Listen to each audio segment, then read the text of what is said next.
चलो good morning. हाँ तो आज दीपक कितना तारीख हो गया? 11 तारीख है नहीं? ठीक है।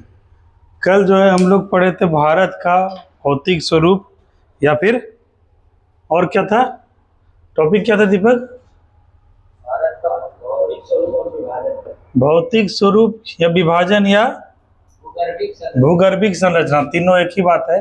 बेसिकली भूगर्भिक संरचना मतलब भू के गर्भ का संरचना, ठीक है। इसी में हम लोग देखे थे अंगारा लैंड, गोंडवाना लैंड, 33 सागर किस प्रकार से जो है भारत में और पूरा विश्व में किस प्रकार से गोंडवाना लैंड और अंगारा लैंड के बीच में आपस में जो है वर्षों की प्रक्रिया द्वारा जो है पर्वत पठार और नए जो है भूमि का निर्माण हुआ। तो उसी को पहले थोड़ा सा हम लोग रिवीजन कर लेते हैं, ठीक है।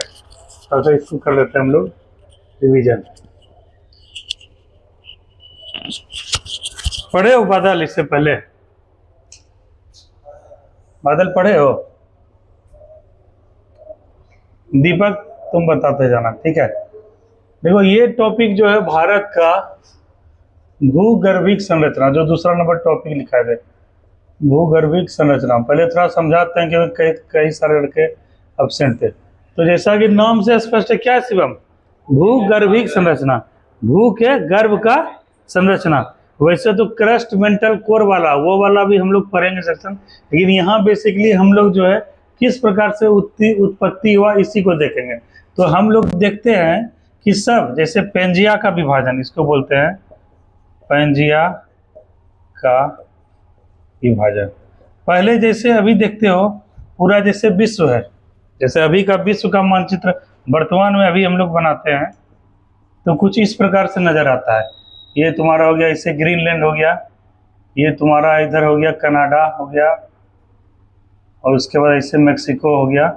मेक्सिको होते हुए यहाँ से छोटा सा खाड़ी होते हुए यहाँ पे दक्षिण अमेरिका हम लोग चले गए, ठीक है, इस तरह से।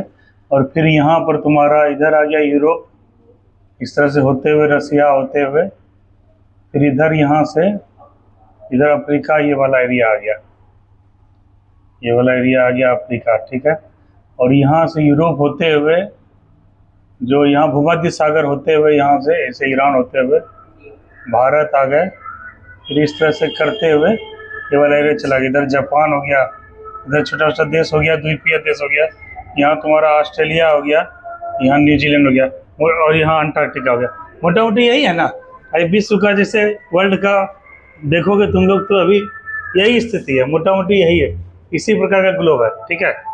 तो अभी ये क्या है, वर्तमान में स्थिति है।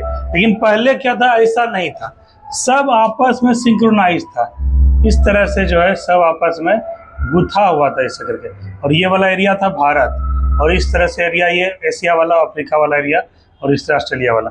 मोटा मोटी ये थोड़ा ज़्यादा परिधि में हो गया, मतलब स्ट्रक्चर बेसिक स्ट्रक्चर ऐसा ही था। ये क्या है, समय के साथ कितना था, 225 मिलियन 225 मिलियन वर्ष पूर्व कुछ इस प्रकार का मनो जो है पूरा विश्व का स्ट्रक्चर था, 225 मिलियन वर्ष पूर्व। उसके बाद देखते हैं 115 कितना था, 135 मिलियन वर्ष पूर्व कुछ इस प्रकार से, मिलियन वर्ष पूर्व कुछ इस प्रकार से हुआ था। ये वाला जो है कहलाया क्या, ये अंगारा लैंड, ऊपरी हिस्सा, और ये दक्षिणी हिस्सा था गोंडवाना लैंड, ठीक है। समय के साथ जैसे तुम लोग देखे होगे, जैसे कोचिंग है, तुम लोग 4 दिन नहीं आओगे तो पूरा देखोगे धूल गर्दा जम जाएगा, या कहीं पढ़ते हो किताब कॉपी भी देखना, कहीं रख दिए धूल गर्दा जम जाएगा। तो समय के हिसाब से आगे चल के तुम लोग देखोगे जब पढ़ाएंगे मोहनजोदड़ो, हड़प्पा, विक्रमशिला विश्वविद्यालय यहाँ तक की, तो वो वाला गहराई में काफी एरिया है ना, गहराई में एरिया है, और ये खुदाई स्थल के रूप में जाना था। इसका क्या हुआ, इसी तरह कोई क्रियाकलाप हो रहा था, जिससे कि पाकिस्तान में जो हड़प्पा सिंधु घाटी सभ्यता, वहाँ रेल लाइन बिछाने का काम चल रहा था। तो जब कुल्हाड़ी से, खंती से, खुदरा से जब कोरने लगा तो खटखट खटखट टन टन टन टन आवाज आया जमीन के नीचे, तो वह देखता है ईटा जैसा संरचना है। तो वहीं आर्किटेक्चर सब मिल के जो उसका खोज किए, तो जमीन के अंदर वर्षों पूर्व जो है ऐसा संरचना था। तो इसी प्रकार से ये तो और वर्षों का बात है, ये तो 225 मिलियन वर्ष पूर्व है। पृथ्वी के घूर्णन की वजह से और सूर्य के प्रति घूर्णन की वजह से और गुरुत्वाकर्षण के कारणों से ये सब आपस में क्या हो गया, अलग होते गया, विभाजित होते गया। तो ये वाला एरिया कुछ सेकेंड वाले पेज में हम लोग देखते हैं, ये वाला एरिया कुछ था इससे, फिर ये वाला जो है ये वाला एरिया, और ये भारत वाला जो एरिया देख रहे हो इस प्रकार से था, और ये यूरोप वाला ये ऊपर की ओर शिफ्ट होते गया। फिर तीसरा वाले में हम लोग देखते हैं चित्र में क्या था कि ये वाला जो है हल्का हल्का यहाँ पर आ गया, फिर ये हल्का सा था, और भारत वाला इस वाले एरिया में था, ये वाला एरिया में भारत, और ये वाला यूरोप था, ये ऑस्ट्रेलिया जो कि इसी का हिस्सा था, यहीं पर ये हिस्सा था, ये थोड़ा विभाजित होकर यहाँ पर आया, और अभी वर्तमान में इस प्रकार से है।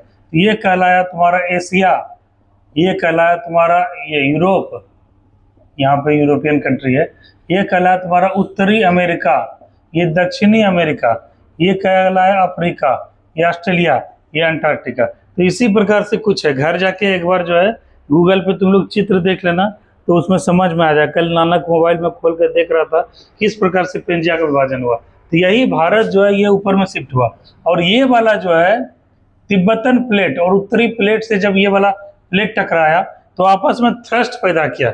इसका उदाहरण जब दिल्ली में हम लोग रहते थे तो सर इस प्रकार से देते थे कि एक बड़ा गाड़ी एक छोटा गाड़ी है, बड़े गाड़ी में ट्रक देख लो या हाईवा देख लो, और छोटे गाड़ी मारुति 800 या कोई सा देख लो, जब आपस में दोनों का जोरदार टक्कर होता है तो मारुति या छोटा गाड़ी क्या चलाता है, अंदर चलाता है, और बड़ा गाड़ी ऊपर चलाता है। तो जब आपस में ये जब शिफ्ट होते हुए यहाँ टकराया यहाँ पे, तो इधर से ये बल लगा, इधर से ये बल लगा, जब फोर्स यहाँ पे क्रिएट हुआ तो यही हिमालय का स्ट्रक्चर का निर्माण हुआ। तो वही अभी हम लोग देखते हैं कि वर्तमान में जैसे कि तुम देखोगे अभी, जैसे कि छोटा नागपुर का पठार पढ़ा रहे हैं, मेघालय का पठार पढ़ा रहे हैं, अरावली पर्वत समूह पढ़ा रहे हैं, उसके बाद क्या कि विंध्य पर्वत श्रृंखला, तो ये सब क्या है, छोटा छोटा पठार है, ठीक है, पर्वत श्रृंखला नहीं है, हाइट उतना ज़्यादा नहीं, कुछ पर्वत श्रृंखला है, कुछ पठारी श्रृंखला है। लेकिन हिमालयन रेंज देखोगे कोई 6000 से मीटर है, साथ मतलब एवरेज 6000 से मीटर जो है सबका क्या है, हाइट डिस्टेंस है, क्योंकि थ्रस्ट के वजह से वहाँ पर जो पैदा हुआ ऐसा दबाव, इसके वजह से प्रेशर क्रिएट होके ऊंचा ऊंचा पर्वत पहाड़ का निर्माण हुआ। इसी वजह से तुम लोग देखे होगे पहले जहाँ 8848 मीटर था हिमालय का लंबाई ऊंचाई, तो अब क्या हो गया 8850 मीटर हो गया। तो इसका मतलब क्या है कि अभी भी जो हिमालय में निर्माण प्रक्रिया चालू है। तुम लोग देखे होगे 15 में भी भूकंप आया, और हाल में भी नेपाल में भूकंप आया, आते ही रहता है, क्योंकि नेपाल क्या है बिल्कुल ही हिमालय की गोद में है, हिमालय के तराई में बैठा हुआ है। जब इधर से थ्रस्ट लगता है, इधर से थ्रस्ट लगता है, और प्लेट टेक्टोनिक थ्योरी ये आगे तुम लोग को विस्तार से पढ़ाएंगे। जब इस प्रकार से घटना होता है तो कंपन जो है पृथ्वी के अंदर पैदा होता है, और कंपन की वजह से भूकंप वगैरह आता है। तो जब ये वाला एरिया जो हिमालय का जब ऐसे से नुकीला चोटी रहे, इसका मतलब क्या है कि यह क्या है कि नया पर्वत है और बलित पर्वत है, और इसका भी निर्माण प्रक्रिया जारी है। तो कई सारे फैक्टर की वजह से इस प्रकार से निर्माण हो। उसी में हम लोग जो है क्या क्या पढ़े थे दीपक, उसी में हम लोग इसका विभाजन किए थे। विभाजन में देखे थे भारतीय चट्टानों का वर्गीकरण, जैसे आग्नेय चट्टान देखते हो, अवसादी चट्टान देखते हो, धारवार क्रम के चट्टान देखते हो, कुडप्पा क्रम के चट्टान देखते हो। तो ये सब चट्टान का निर्माण इसी प्रक्रिया के तहत हुआ। जैसे तुम लोग से कभी कभी पूछा जाता है, कल जो क्वेश्चन था तो वही पूछा गया था, एक बार बादल एकदम एग्जाम में आया था कि किस चट्टानों में आर्थिक दृष्टि से सबसे महत्वपूर्ण चट्टान कौन सा होता है। ऑप्शन था तुम्हारा धारवार, आर्कियन, कुडप्पा, विंध्यन। धारवार कल हम लोग पढ़ाए थे कि धारवार पर्वत श्रृंखला का किस प्रकार से निर्माण हुआ, ये जो है वर्तमान में कहाँ कहाँ उपस्थित है, इसका एग्जैक्ट लोकेशन, और यहाँ पे कौन कौन से मिनरल्स, कौन कौन से धातु, कौन कौन से खनिज पाए जाते हैं। तो यही टॉपिक कल पढ़ाए थे, जिसमें क्या कि आर्कियन पढ़ा दिए थे, और क्या पढ़ा दिए दीपक, हाँ छोटा टॉपिक है, देखो उतना ही लोड लेने वाला टॉपिक नहीं है, इतना इससे क्वेश्चन नहीं आता है, लेकिन इससे क्वेश्चन आता भी है। और हम लोग चाहते हैं कि हर टॉपिक को हम लोग टच करें, कोई टॉपिक हम लोग छोड़े नहीं, गिव अप नहीं करें, इसलिए इस टॉपिक को आज इसको खत्म कर देंगे, ठीक है दीपक। तो कल हम लोग पढ़े थे जो है धारवार पढ़ लिए थे, कुडप्पा श्रेणी पढ़ लिए थे, आज नया हेडिंग देके क्या छोड़े थे, अच्छा कुडप्पा पढ़ाएंगे नहीं, तो धारवार हम लोग कल आर्कियन समूह का पत्थर देख लिए थे, और क्या देख लिए थे, धारवार, ये दोनों देख लिए थे। तो एक बार देखें नानक तुम्हारा कॉपी, जो चीज लिखवाएं थोड़ा बादल लोग को पढ़ा की तरह हम समझाते हैं, सुनाते हैं।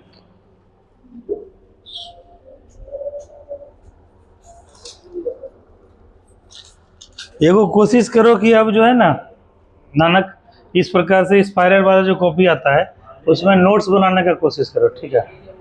क्योंकि नोट्स बनाओगे तो ये ठीक रहेगा। और ऊपर से तुम्हारा ग्रेजुएशन हो गया है। आज यूपीएससी कल रिलीज किया मार्कशीट, देखे मार्कशीट है? तो उसमें देखो 225 नंबर में कितना 205 206 हाईएस्ट गया है। 55% प्लस पे जो है लड़कों का सिलेक्शन हो रहा है। तो ये सब चीज़ देखो। और कई सारे लड़के ऐसे मिलेंगे जो कि पिछले बार सिलेक्टेड थे, लेकिन इस बार क्या अपना रैंक जो है अपग्रेड किए। आईपीएस में ट्रेनिंग कर रहे थे, वो लोग आईएएस बने। ठीक है, तो वो क्या था, उनके पास अपना नोट्स था। ट्रेनिंग में जब चाहोगे, अभी तुम लोग दोस्त से बात कर रहा, कल हेमंत मिला था शादी में, और कुछ लड़का सब मिला था, और जो है कई लड़कों से बातचीत होते रहता है। जब किसी का भी ट्रेनिंग, सौरभ अभी आया था सरस्वती पूजा में, तो बोल रहा था कि सर जरा भी पढ़ने का मौका नहीं मिलता है, थक जाते हैं। सुबह से अर्ली मॉर्निंग एक्सरसाइज शुरू होता है, पीटी वगैरह, परेड वगैरह से, क्लास वगैरह से, ये सब करते करते तो तुम लोग को भी समय नहीं मिलेगा इतना ना। खास करके तुम्हारे लिए बोल रहे हैं और बादल के लिए बोल रहे हैं। दोनों लड़का ग्रेजुएट हो चुके हो, ये सब तो अभी छोटा है, ये सब के पास समय है 3 साल 4 साल, ये सब के पास समय है। तुम लोग के पास समय नहीं है। तो जब नोट्स अपना तैयार रहेगा ना, तो जैसे अभी मान के चलो बिहार पुलिस में हो गया, तो आगे चल के कोशिश यही रहेगा कि बिहार दरोगा में सिलेक्शन लिया जाए या बीपीएससी में सिलेक्शन लिया जाए। अब बिहार पुलिस बनने के बाद समय बहुत कम मिलेगा। बिहार दरोगा बनने के बाद ट्रेनिंग इतना जबरदस्त होगा, सुबह 4 बजे से जगने से लेके 8 बजे तक तुम लोग इंगेज रहोगे। वही 2-3 घंटा जो रात में पढ़ने का समय मिलेगा, उसमें अपना नोट्स ही काम आएगा। ठीक है, इसीलिए अपना नोट्स बनाने का प्रयास करो। तो इसे और हैंड राइटिंग को थोड़ा इम्प्रूव करो। हैंड राइटिंग बहुत किचिर मिचिर हो रहा है। तो हम लोग कल पढ़े थे आर्कियन चट्टान। आर्कियन चट्टान में क्या है कि इसका मुख्य रूप से क्या है कि सबसे प्राचीन समूह का जो चट्टान है, वो बादल कौन सा चट्टान कहलाता है? आर्कियन चट्टान। और ये एक बार नोट्स इससे लेके एक बार लिख लेना या फोटो खींच लेना, ठीक है। और इसका विस्तार हम लोग देखते हैं तमिलनाडु, आंध्र प्रदेश, उड़ीसा और उसके इर्द गिर्द जितने जिले हैं, राज्य हैं, उस सब में विस्तार है बेसिक। और तुम अंडरलाइन भी देखते नहीं किए हो जी, घर में रिवीजन नहीं किए थे? अंडरलाइन नहीं करोगे इतना घिचमिच घिचमिच पढ़ पाओगे? कहेगा कि धात्विक, किस चट्टान में धात्विक और अधात्विक तत्व सर्वाधिक प्रचुरता में पाए जाते हैं? तो यही आर्कियन चट्टान है। इसी में क्या है, धात्विक मतलब धातु अधातु। धातु का जो है शिवम हमको 5 को उदाहरण दो, और अधातु का भी उदाहरण दो। तो अभी तुम लोग करंट पास करके आए हो।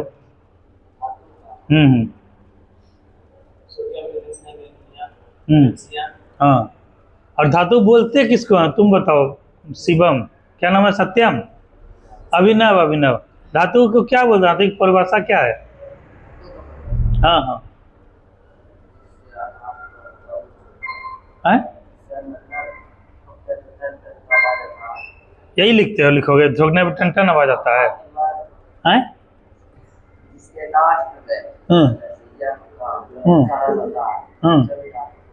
हाँ, तुम बताओ मोनू, धातु धातु लिख के आए होगे ना एग्जाम, जब 10th 12th दिए होगे।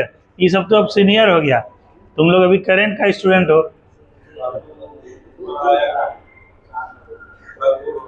हम्म हम्म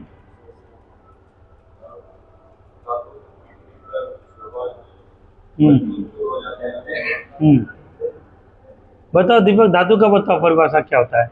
वे तत्व जो आघात वर्धनीय होते हैं, तन्यता होते हैं, उष्मा के चालक होते हैं, और विद्युत के भी सुचालक होते हैं, और चमकीले होते हैं। ये सारी घटनाएं धातु में। ये सारे तत्व धातु के अंतर्गत आते हैं। अधातु में एक उदाहरण दो धातु का। क्वेश्चन पूछ देगा निम्न में से कौन सा धातु नहीं है, ठीक है, तो क्या मार के आओगे? तो धातु के साथ अधातु भी पता रहना चाहिए ना। अधातु का उदाहरण दो शिवम। हाँ बताओ दीपक। जितने भी गैस है वो धातु होते हैं, जैसे कार्बन, ब्रेटॉन, जेनॉन। तुम लोग को फिर से लगता है क्लास करना पड़ेगा, है? दीपक शाम को पढ़ा रहा है बच्चा सबको, आओ क्लास करो तुम लोग। ऐसे अभी तुम लोग अभी हाल में पास किए हो जी 12th, अभी धातु अधातु भूल गए। बीएससी करोगे आगे करके तो फिर कैसे होगा? कहीं पूछ देगा इंटरव्यू में ही, 12th में क्या था, यूपीएससी बोर्ड ही पूछ देगा। एकदम छोटा सा क्वेश्चन के वजह से पिछड़ जाओगे। छोटा क्वेश्चन रहे या बड़ा क्वेश्चन, सब कोई 2 नंबर देता है। जैसे अभी दरोगा का एग्जाम देने जाओगे या फिर बिहार पुलिस का, टफ क्वेश्चन भी वही 1 नंबर देगा और इजी क्वेश्चन भी 1 नंबर देगा। हो सकता है तुम्हारा इजी क्वेश्चन को हल्के में ले लिया, वहाँ कंफ्यूजन हो रहा है, या तो ए होगा या तो डी होगा, और उसकी वजह से एक क्वेश्चन गलत मार के आ गए, ये मार के डी होता और वहाँ सिलेक्शन से बाहर हो गए। तो इजी क्वेश्चन को भी उतने महत्व देना है जितना हम लोग टफ को देखते हैं। तो धात्विक और धात्विक तत्व सर्वाधिक प्रचुर मात्रा में किसमें पाया जाता है? आर्कियन चट्टान में। उसके बाद क्या आएगा कि संसाधनों की दृष्टि से सबसे महत्वपूर्ण चट्टान कौन सा है खनिज संसाधन की दृष्टि से? यही आर्कियन चट्टान है, यहाँ पर उधर है आर्कियन चट्टान लिखे हैं। और उसके बाद क्या है कि कहेगा कि निम्न में से किसमें जीवाश्म नहीं पाए जाते। जीवाश्म मतलब जीवों का का जो है उसमें जो है अंश रहता है, तो आर्कियन चट्टानों में। तो ये था आर्कियन चट्टान। उसी बात तरह हम लोग पढ़ते हैं धारवाड़ चट्टान। इसमें भी कहता है जीवाश्म रहित रहते हैं, लेकिन यह सबसे प्राचीन अपसादी चट्टान होते हैं। और यह कर्नाटक धारवाड़, तुम लोग सुने हो बादल, तुम सुने होगे धारवाड़ किसके लिए प्रसिद्ध है? ये क्वेश्चन रहता है, गूगल से पूछो तो जरा नानक, ये क्वेश्चन आता है धारवाड़ लोहा किसके लिए प्रसिद्ध है जी? दीपक?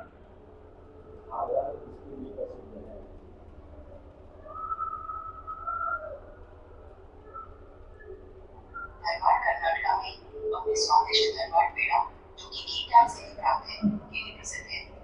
यहाँ हिंदुस्तानी शास्त्रीय संगीत, साहित्य परंपरा और शैक्षिक केंद्र जैसी कर्नाटका यूनिवर्सिटी भी है।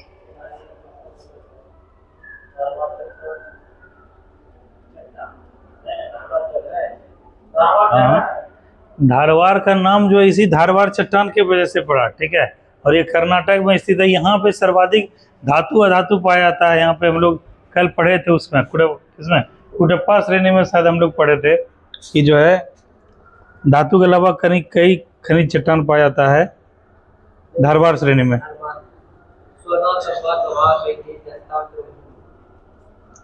तो इसके बाद अगला टॉपिक से हम लोग शुरू करते हैं। क्या था? गोंडवाना लैंड। क्या था दीपक? कुडप्पा था, ठीक है। कुडप्पा से चलो इसको शुरू करो। अच्छा बादल, तुम जो क्लास आए, पहली बात तो कल एब्सेंट हो गए, चलो कोई बात नहीं। क्लास आए तो देखे कल क्या पढ़ाए थे? हैं? देखे थे? क्योंकि होता है गैप होने के बाद क्या है कि कल तुमको उतना समझ नहीं आया जितना दीपक को और इसको नानक को समझ में आया, क्योंकि कल का क्लास मिस हो गया। तो यही कोशिश करो, रिदम बना हुआ रहे, ठीक है। आए 10 मिनट, जैसे 5-10 मिनट लेट हो गया तो उसका तुरंत उल्टा कर देख लिए, कल यही पढ़ाई हुआ। चलो तो हम लोग क्या लिख रहे हैं? कुडप्पा चट्टान।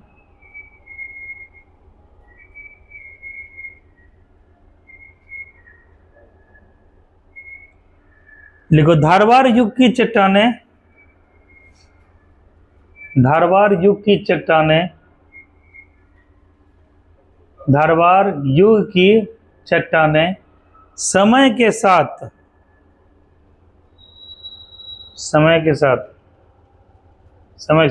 विभिन्न जलीय क्रियाओं के कारण, विभिन्न जलीय क्रियाओं के कारण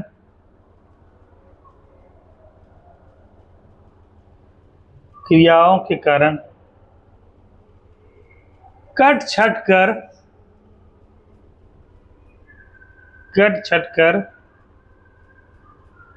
कर समुद्री और नदियों की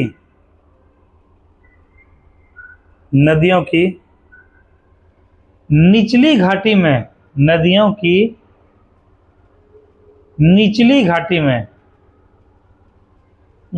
में एकत्रित होती रहीं।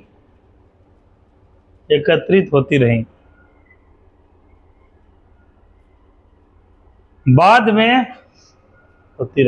में यही एकत्रित चट्टानें का रूप लेकर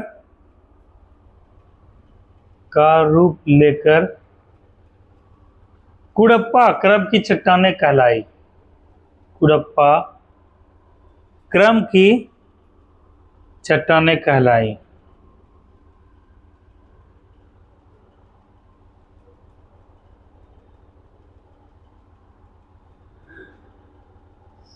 अगला पॉइंट लिखो। इसमें चूना पत्थर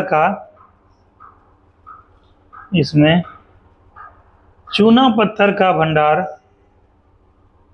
सबसे अधिक पाया जाता है।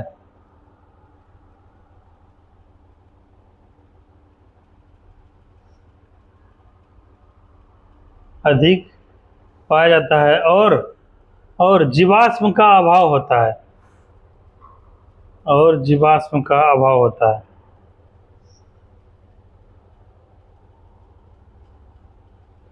ठीक है, तो इसमें देखो बादल, तुम लोग को बताएं कि जो भी टर्मिनोलॉजी पढ़ेंगे जिसमें सबसे आ जाए, सबसे क्या, सबसे बड़ा, सबसे छोटा, सबसे लंबा, सबसे चौड़ा, ठीक है, और सबसे ऊंचा, ठीक है, इस टाइप का अगर आए शिवम, तो तुम लोग को क्या करना है, उसके नीचे अंडरलाइन करना है या फिर स्टार मार्क कर देना है। क्या है कि जब तुम लोग एग्जाम, जैसे कि अभी फिलहाल हम यही मान के चल रहे हैं कि जैसे ये दोनों लड़का बिहार दरोगा का एग्जाम देने जा रहा है, तुम लोग बिहार पुलिस का एग्जाम या एमटीएस का एग्जाम या फिर जो है एसएससी का जो +2 वाला होता है, जो राजस्व कर्मचारी वगैरह जिससे बनते हैं, हम यही मान के चल रहे हैं तुम लोग यही एग्जाम देने जा रहे हो। जैसे नानक ग्रेजुएशन लेवल का दरोगा का एग्जाम देने जा रहे, नानक के बारे में सोच रहे हैं, और बिहार पुलिस भी साथ साथ दे रहा है। और तुम लोग के बारे में हम ये सोच रहे हैं, जो अन्य छात्र हैं, कि तुम लोग बिहार पुलिस दे रहे हो, बिहार एसएससी दे रहे हो +2 लेवल का, और कुछ +2 लेवल का एग्जाम दे रहे हो।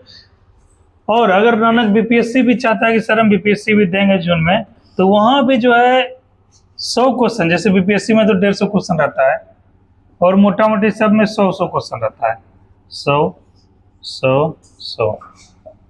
तो बीपीएससी का अगर बात करें तो वहाँ जो है नानक तुमको 70+ क्वेश्चन क्या मिलेगा, फैक्चुअल मतलब क्या, one liner, one day type से, ठीक है।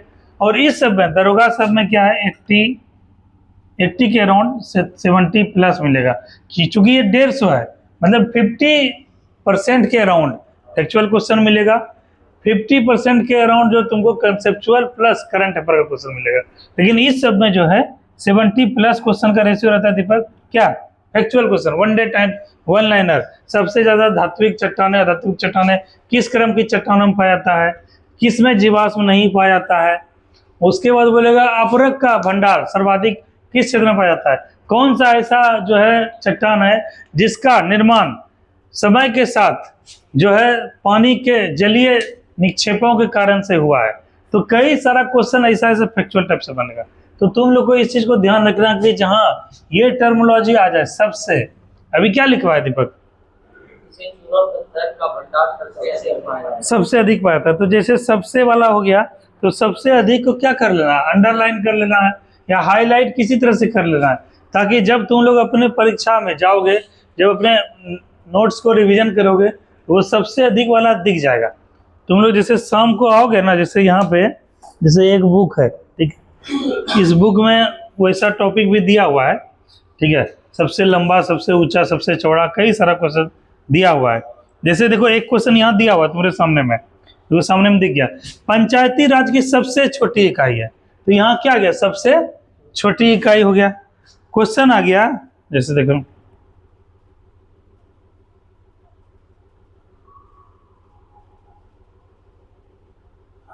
कर संविधान का कौन सा अनुच्छेद वोट देने का अधिकार देता है, यहाँ भी क्या आ गया, कौन सा, मतलब एक तो सबसे भी जो है क्वेश्चन मार्क लगाता है लास्ट में, और कौन सा पूछ देगा कि सब कौन सा पर्वत श्रृंखला सबसे ऊंचा है, कौन सा पर्वत श्रृंखला सबसे प्राचीन है, कौन से पर्वत श्रृंखला का निर्माण बलित पर्वत के रूप में हुआ है।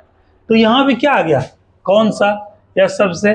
तो ऐसा क्वेश्चन का देखोगे कि सबसे ज्यादा जो है क्वेश्चन इसी प्रकार से रहता है। तो तुम लोग को जो है अपना इस प्रकार का क्वेश्चन आकर टर्मिनोलॉजी तो ध्यान रखना है। चलो अगला पॉइंट क्या लिखा है दीपक, बता तो। हड़प्पा समूह की चट्टान में चूनों पत्थर का भंडार सबसे अधिक पाया जाता है, साथ ही इसमें जो है जीवाश्म का अभाव पाया जाता है। अगला पॉइंट लिखो नानक, कुडप्पा संरचना का सर्वाधिक विकास, संरचना का सर्वाधिक विकास आंध्र प्रदेश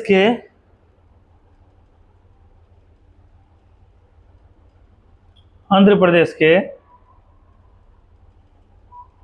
कुडप्पा क्षेत्र में हुआ है।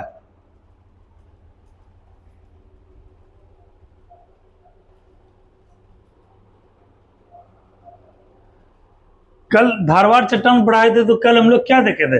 धारवाड़ चट्टान का सर्वाधिक विकास कर्नाटक के क्षेत्र में हुआ है। और अभी जो इसे पढ़ा रहे हैं ये वाला कुरप्पा वाला, तो कुरप्पा का सर्वाधिक विस्तार किस क्षेत्र में हुआ है? आंध्र प्रदेश में। इसी वजह से उसका नाम जो है कुरप्पा भी कहला है। अगला पॉइंट लिखो।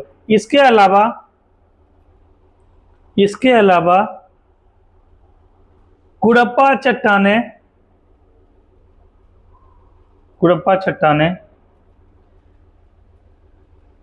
तमिलनाडु के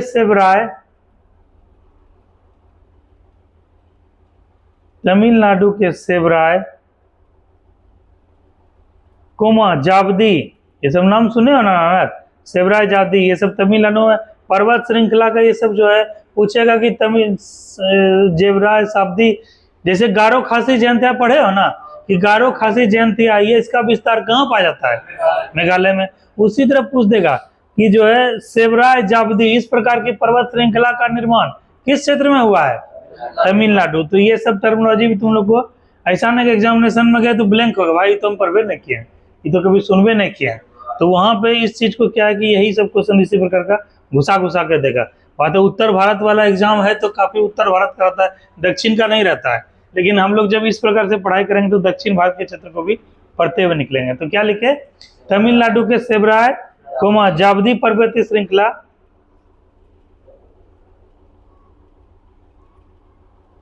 कोमा कृष्णा घाटी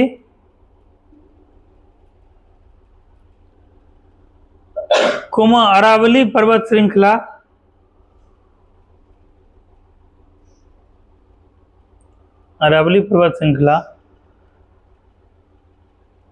कोमा छोटा नागपुर पठार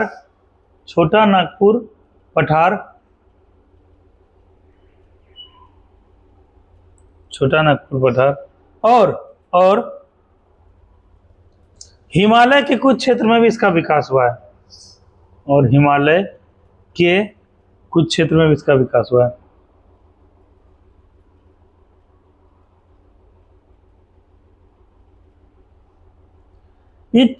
अगला पॉइंट लिखा हुआ में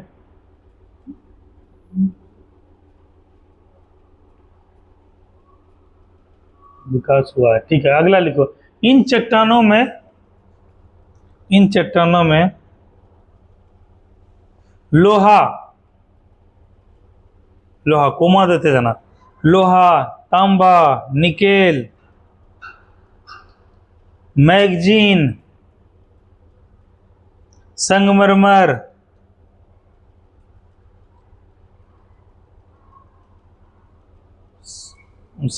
को अच्छा रहने दो, अगला उसमें फिर लिखवाएंगे। उसके बाद अगला लिखो, क्या लिखे? लोहा, हाँ, हाँ, आदि लिखो। आदि प्रचुरता से पाए जाते हैं। प्रचुरता यानी प्रचुर मात्रा में, बहुत बृहद श्रृंखला में पाए जाते हैं। ठीक है, इसको नीचे रख के करो। हाँ, श्रृंखला में पाए जाते हैं। अगला पॉइंट लिखो। अगला पॉइंट सबसे इंपॉर्टेंट है। ये संरचना यानी कुरप्पा संरचना बलुआ पत्थर कोमा चूना पत्थर कोमा एस्बेस्टस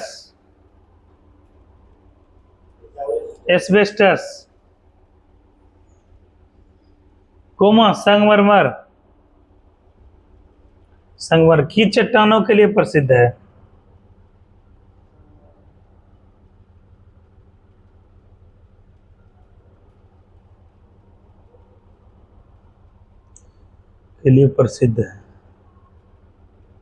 चलो दीपक, तो हम लोग कुरप्पा श्रेणी पढ़ लिए। अब विंध्यन श्रृंखला, हम जो है 2-4 पॉइंट जो है नानक के मुंह से और बादल के मुंह से जानना चाहते हैं। विंध्यन श्रृंखला का नाम सुने हो? नानक, बालक, ये बादल सुने हो? विंध्यन श्रृंखला का नाम क्या है? कुछ बताओ, 1-2 पॉइंट इसके बारे में।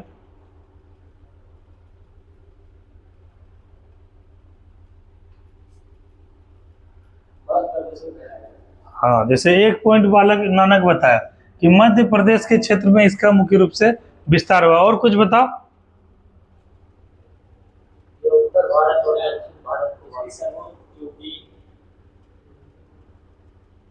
जैसे तुम लोग सतना पढ़े हो, सतना पढ़े हो, सीमेंट के लिए प्रसिद्ध है। कटनी, ये सभी क्या है, सीमेंट के लिए प्रसिद्ध है, मध्य प्रदेश में है। तो यहाँ से जो है विंध्य पर्वत श्रृंखला, जैसे क्या है कि विंध्याचल पर्वत श्रृंखला, और एगो वहाँ मंदिर भी है। जब इस जैसे तुम लोग जाओगे यहाँ से, तो पटना से आगे निकलोगे तो एक रास्ता जो है इधर से जाता है, मतलब एक दिल्ली की ओर चला जाता है पटना, और एक रास्ता, और एक दक्षिण भारत की तरफ से यहीं से मूव करता है, मुड़ता है। ट्रेन का रेलवे लाइन जब देखोगे तुम लोग, एक रास्ता क्यों होके चला जाता है, और एक रास्ता गया होते हुए जाता है, और आगे चल के यहाँ मिलता है। तुम्हारा क्या नाम है ये, जो नया दीनदयाल उपाध्याय का पूरा नाम क्या था, मुगल सराय। मुगल सराय के बाद से एक लाइन चलाता है दक्षिण की ओर, एक लाइन दिल्ली की ओर जाता है। तो यही दक्षिण की ओर वहाँ पे बिंद क्या क्या है कि कोई दुर्गा माँ का बहुत पुराना प्राचीन मंदिर भी है, इसी बिंद श्रृंखला के नाम पे विंध्यवासिनी या कुछ ऐसे नाम पड़ा था, ठीक है। तो यही बिंद श्रृंखला है जो कि उत्तर भारत और दक्षिण भारत को अलग भी करता है। बिंद श्रृंखला से हम लोग जब देखेंगे फिजिकल ज्योग्राफी में जब पढ़ोगे ये वाला, तो ये वाला जो मध्य प्रदेश देख रहे हो, ये बुंदेलखंड, बघेलखंड, कैमूर पहाड़ी, ये सब क्या है कि ये वाला जो एरिया देख रहे हो, ये वाला, ये सब देख रहे हो जो नानक, ये क्या है, विंध्य पर्वत श्रृंखला का हिस्सा है। मोटा मोटी यहाँ से जो है हम लोग यहाँ से यही डिवाइड का काम करता था। जैसे दक्षिण भारत के जब शासक थे, वो लोग अपना सीमा किसको मानते थे, मतलब विंध्य पर्वत श्रृंखला, इससे ऊपर चले गए तो वहाँ अलग शासक का शासन शुरू होता था। तो ये को बाउंड्री माना जाता था। तो आगे चल के भी ये चूंकि पर्वतीय इलाका है, पठारी इलाका है, और यहाँ पे क्या है कि अब तो रेलवे लाइन का विकास हो गया, अब सड़क मार्ग का विकास हो गया। पहले इस प्रकार का व्यवस्था नहीं था। पहले कुछ लोग राजा महाराजा या घुमंतू भेटिया भुटिया छोटा छोटा रास्ता बना के इसमें निकलते थे। तो यही वाला जो अभी भी जो है उत्तर भारत दक्षिण भारत के बीच में सीमा का काम करते थे, ठीक है ना, विंध्यन पर्वत श्रृंखला। तो आज इसी के बारे में हम लोग जो है चट्टान के रूप में पढ़ेंगे। तो अगला जो है लिखो दीपक, अगला जो है विंध्यन पर्वत श्रृंखला या विंध्यन क्रम या विंध्यन श्रृंखला।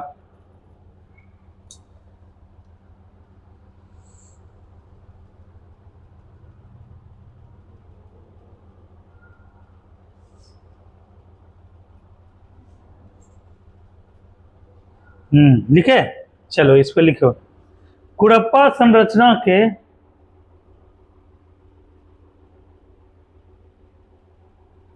कुड़प्पा संरचना के अवसादीकरण और निक्षेपीकरण, निक्षेपण होता है ना, इसी को लेकर निक्षेपीकरण,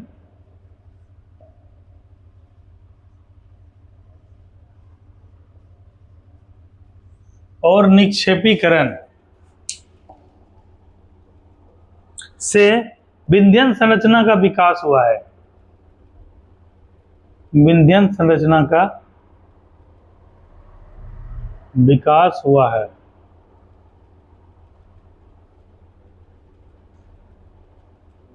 विकास हुआ है, देखो, हाँ, संरचना का विकास हुआ है।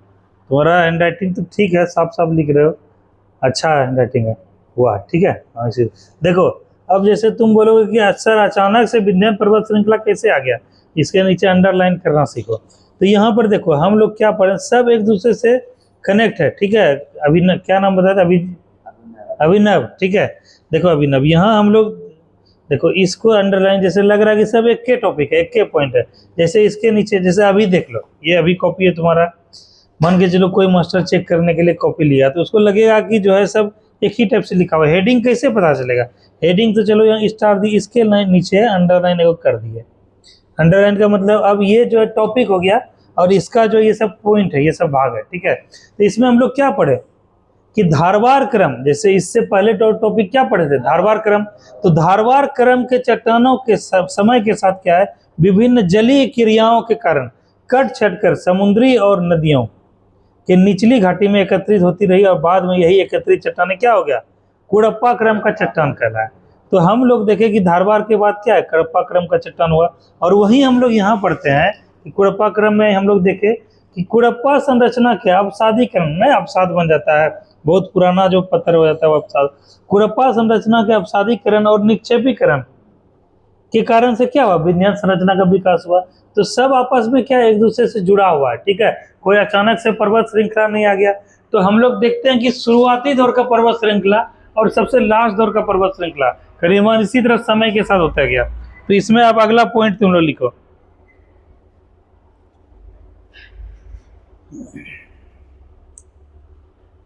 इस चट्टान का विस्तार, इस चट्टान का विस्तार बिहार के सासाराम, इस चट्टान का विस्तार बिहार के सासाराम, सासाराम कोमा रोहतास क्षेत्र, सासाराम कोमा रोहतास क्षेत्र से लेकर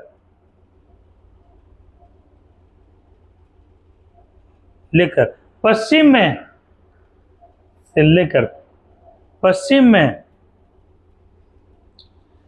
राजस्थान के चित्तौड़गढ़ क्षेत्र तक, राजस्थान के चित्तौड़गढ़ क्षेत्र से लेकर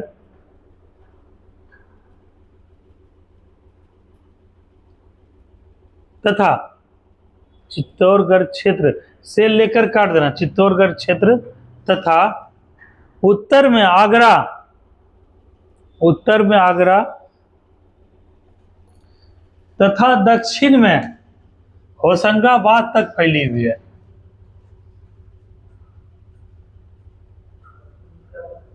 होशंगाबाद तक फैली हुई है।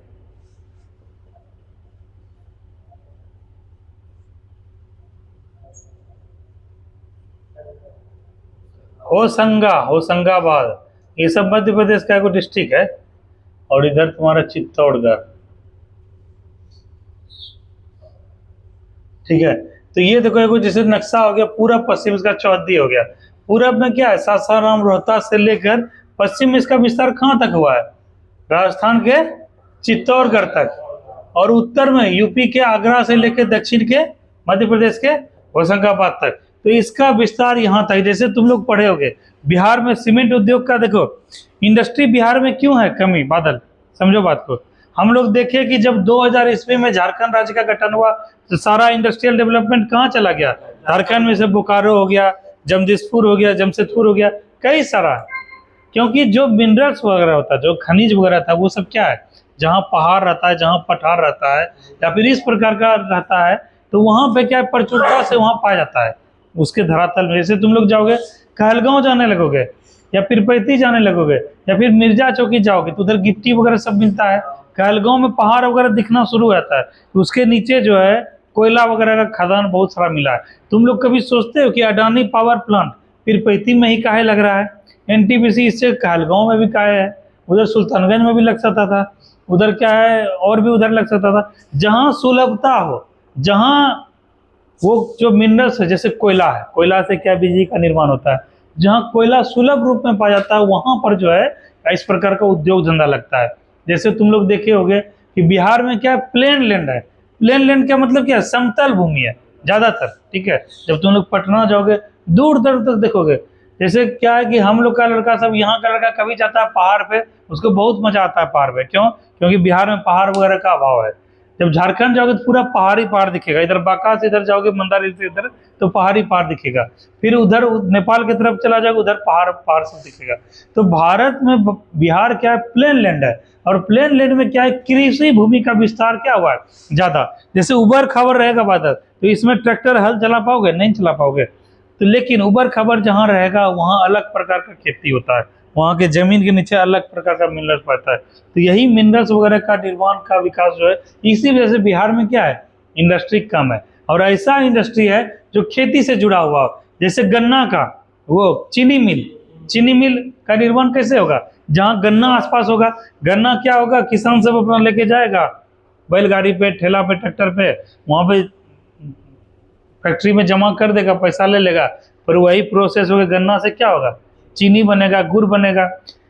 चावल का तुम लोग देखे हुए राइस मिल इधर जगदीशपुर सब में बहुत सारा वो डेवलपमेंट हुआ, क्योंकि यहाँ पे क्या है कि दक्षिणी एरिया है जो बंगाल से टच करता है, यहाँ पानी का बहुत, जल और मिट्टी जब हम लोग पढ़ेंगे उसमें देखेंगे ये पानी यहाँ बहुत प्रचुर मात्रा में पाता है। इसके वजह से क्या है कि चावल का यहाँ बहुत ज़्यादा हुआ है। तो तुम लोग सुने होंगे कि सासाराम रोहतास साइड में जो है सीमेंट उद्योग का विकास हुआ है, सुने हो? तो उस सीमेंट उद्योग का विकास किस कारण से हुआ? इसी कारण से। ये जो पर्वत पठार, ये वाला मैप में देखो, यहाँ पर जैसे तुम लोग यहाँ पे देख रहे हो, ये सासाराम एरिया, ठीक है। यहाँ देखो पीला पीला दिखने लगा, पीला पीला का मतलब यहाँ कहाँ है देखो, मतलब 300 से 600 मीटर के ऊंचाई को क्या पीला कलर से डिनोट किया गया है। जहां पीला तुमको दिख गया उसका लंबाई कितना है? 300 से 600 के बीच में। जहां तुमको इसको कलर को क्या बोलते हैं? पर्पल।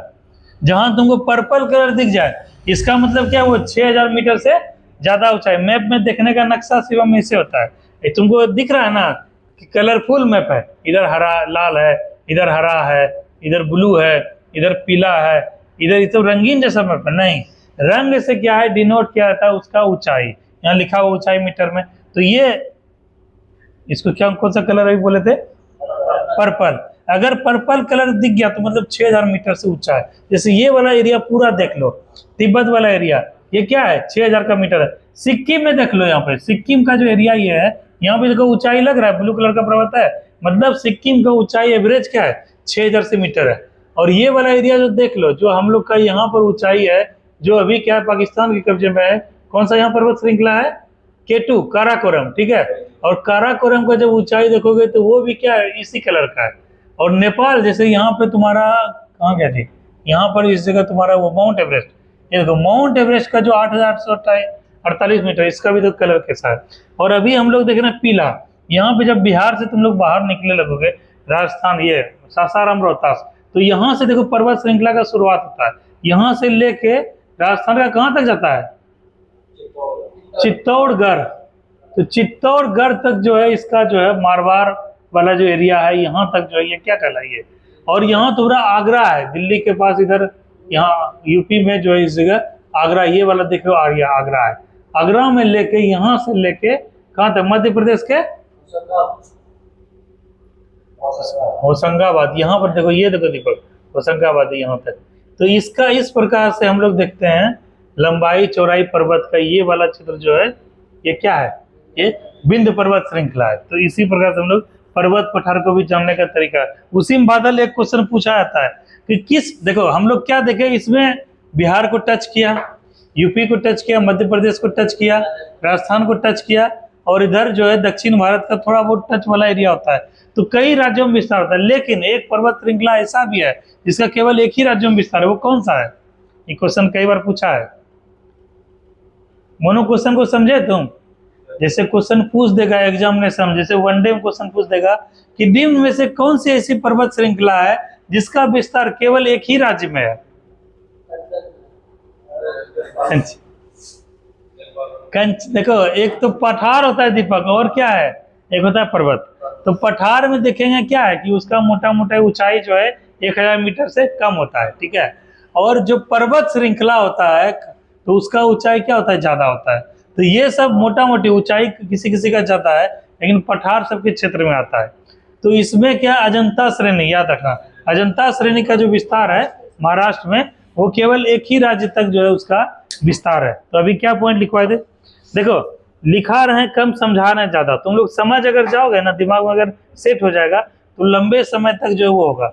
जैसे क्या है कि तुम लोग सोचोगे सर थोड़ा जल्दी करिए, जल्दी सर पढ़ाइए, तो जल्दी करोगे तो फिर लास्ट में फिर एक बार तैयारी करना ही पड़ेगा।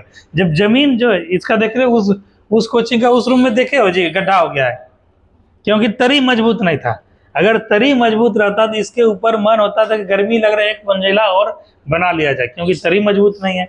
तो तुम लोग का यही तरी का कम हो रहा है। अगर तुम लोग का बेस मजबूत हो गया, चीज को एक बार समय लगेगा, इसके ऊपर बनने में समय नहीं लगता है बादल। तुम घर बनाए होगे या किसी घर बन रहा होगा, जो खनता है वो उसका जो देता है उसमें बहुत समय लगता है, बहुत टाइम लगता है, पानी देना पड़ता है, मट्टी भरना पड़ता है, बहुत कुछ। तो वो अगर स्ट्रक्चर कमजोर हो गया तो ऊपर का स्ट्रक्चर भी क्या हो जाएगा?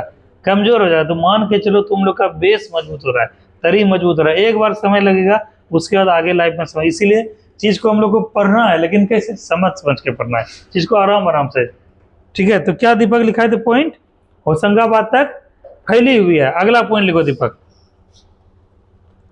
विंध्य संरचना भी विंध्य संरचना भी अवसादी चट्टानों से निर्मित है। अवसादी चट्टानों से निर्मित है,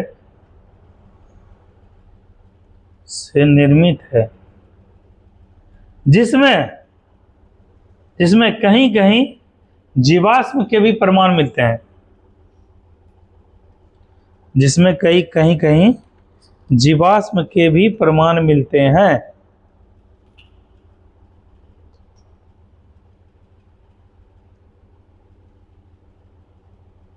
भी प्रमाण मिलते हैं। ठीक है, अगला अब लिखो, ये अगला पॉइंट लिखो। विंध्यन संरचना लाल बलुआ पत्थर, लाल किला कोई देखे हो फोटो मोबाइल में, कैसा है? वही लाल बलुआ पत्थर से निर्मित है। लिखो, विंध्य श्रृंखला लाल बलुआ पत्थर और चूना पत्थर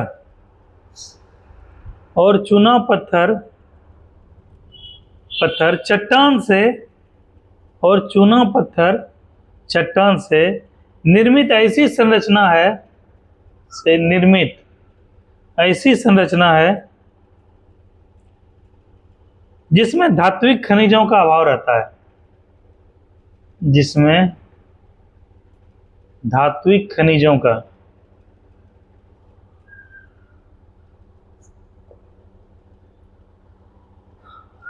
अभाव रहता है।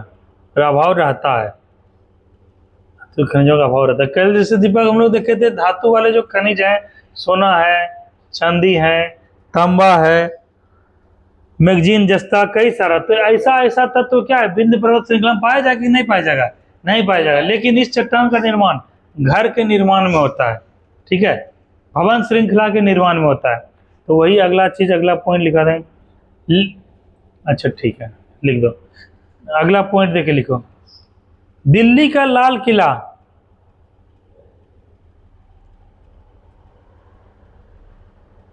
उत्तर प्रदेश में, दिल्ली लाल किला उत्तर प्रदेश में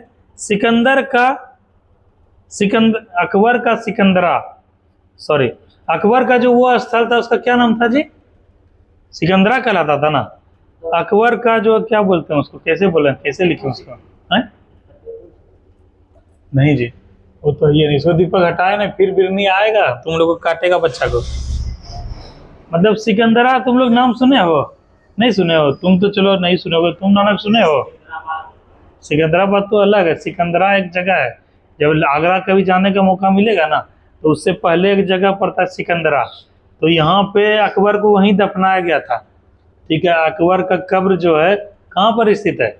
सिकंदरा। जैसे तुम लोग ताजमहल तो बड़ा शौक से देखे थे, लेकिन ताजमहल मूल रूप से एगो क्या है, कब्रिस्तान है, जिसमें क्या है, मुमताज महल को दफनाया गया है। जब तुम लोग को आगरा जाने का मौका मिलेगा, जब तुम लोग घुसोगे तो आगे चल के वही कब्र है उसका। किसका? हाँ, कब्र है ना। तुम गए हो क्या? अच्छा, तो सिकंदरा भी एक जगह उसी रूट में है, तो वहाँ अकबर का कब्र है। तो मुमताज महल के याद में ही क्या बनाया गया था, प्रेम के निशाने के रूप में क्या बनाया गया था? ताजमहल बनाया गया था, और उसमें उसका कब्र अभी भी संरक्षित है।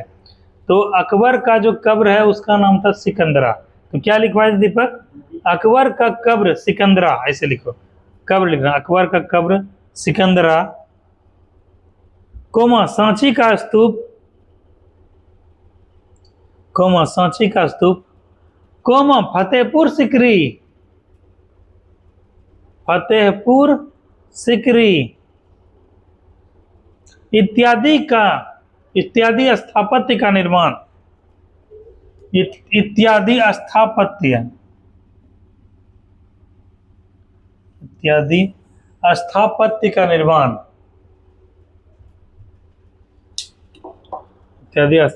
का निर्माण इसी विंध्यन श्रृंखला से हुआ है। विंध्यन श्रृंखला के विंध्यन श्रृंखला के पर्वतों से या चट्टानों से हुआ है। चट्टानों से हुआ है। देखो ये अरावली यहाँ पर है, देखो ध्यान दो, यहाँ ये जो श्रृंखला है, जब उठोगे तो यहाँ पे देखना, ये जो है अरावली पर्वत श्रृंखला ही है। दिल्ली में तुम लोग राष्ट्रपति भवन देखे हो, मोबाइल में भी देखे हो, वो दिल्ली रिज के नाम से आया था, अरावली का विस्तार वहां तक है। ठीक है, तो नहीं नहीं, कर्नाटक गुजरात से होता है। एक गुजरात हो गया, दूसरा राजस्थान हो गया। जो पूछता है कि अरावली पर्वत श्रृंखला का सर्वोच्च चोटी कहाँ कौन सा है, हाँ गुरु शिखर है। वहाँ पे जैन मंदिर है। जैन मंदिर कहाँ है, माउंट आबू है ना वहाँ पे, तो वही माउंट आबू स्थित है। तो ये अरावली पर्वत श्रृंखला जो है सबसे पुराने प्राचीन श्रृंखला में से एक है। ठीक है, और ये क्या है कि ये उसी समय जब ये पृथ्वी उस वाले गोंडवाना लैंड का हिस्सा था, उसी समय का ही पत्थर का निर्माण है। तो यही अरावली पर्वत का श्रृंखला का जो है दिल्ली तक जो है इसका विस्तार है। ठीक है, हाँ राष्ट्रपति भवन का जब तुम लोग मैप में फोटो देखोगे, या फिर जब वहां पे दिखाया जाता राष्ट्रपति भवन का 26 जनवरी के परेड सबके उस समय में, तो उस समय जो है वो जो राष्ट्रपति भवन ऊंचाई पर जो स्थित है वो जो है इसी पे निर्मित है, अरावली पर्वत श्रृंखला का जो है उत्तरी विस्तार। ठीक है, तो यही वाला चीज है।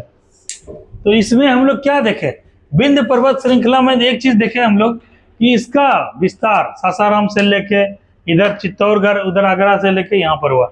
इस वाले क्षेत्र में जो स्थापत्य मोटा मोटी है, क्या हुआ दीपक, इस वाले क्षेत्र में जो स्थापत्य है, जैसे हम लोग क्या देखे, सिकंदर का, ये अकबर का मकबरा सिकंदरा, लाल किला, फतेहपुर सिकरी, सांची का स्तूप, ये सब का जो निर्माण हुआ है किस पत्थर श्रृंखला से हुआ है, यही बलुआ पत्थर से हुआ है या फिर विंध्यन पर्वत श्रृंखला के हुआ है।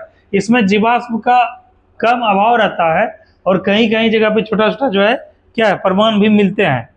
और हम लोग इसमें देखते हैं कि इसमें धातु वाले तत्व तो नहीं पाए जाते दीपक, लेकिन धातु जैसे क्या सोना, चांदी, मैग्नीज, निकेल, लेकिन इसमें क्या है कि हीरा और सोना का जो है इसमें पाया जाता है। जैसे पन्ना, पन्ना का नाम सुनो, किसके लिए प्रसिद्ध है भारत में पन्ना, हाँ हीरे के लिए। और वो पन्ना कहाँ पर है, मध्य प्रदेश में। और मध्य प्रदेश में किस श्रृंखला का विस्तार हुआ है, वही विंध्यन श्रृंखला का। ठीक है, तो यही चीज जो है इसके बारे में अगला पॉइंट लिख लो, पन्ना लिखो, हीरे के लिए प्रसिद्ध पन्ना, ऐसे लिखो, हाँ हीरे के लिए प्रसिद्ध पन्ना तथा गोलकुंडा की प्रसिद्ध हीरा की खानें, गोलकुंडा की प्रसिद्ध हीरा की खानें, गोलकुंडा की प्रसिद्ध हीरा की खानें, हीरा खानें विंध्यन क्रम की संरचना में ही पाई जाती है, विंध्यन क्रम की संरचना में ही पाई जाती है।